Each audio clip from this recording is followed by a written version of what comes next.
This is Chapter 3, Example 12, the YouTube problem for this problem set.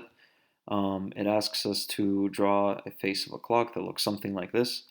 So I start off by importing the turtle module and substantiating the turtle test. I give the window color lime green, test gets blue, and her shape gets turtle, just to more accurately copy this example here. I start off by making test stamp herself in the center, and then after that I write a function. I call it clock, and the two variables are t and n. T, of course, being the turtle, and n being the number of, I guess, hours, if you want to call them that, just to make it more modular.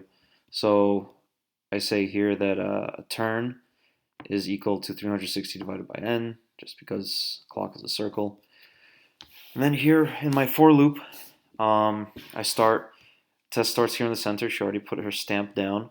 So she brings her pen up, and then she moves forward 100, brings her pen down, moves forward 10 to draw this line, brings her pen back up, moves forward another 20, at which point she creates another stamp, and then she moves back that total length, which is 130, and then she turns left by the amount turn, which is defined here, 360 divided by n.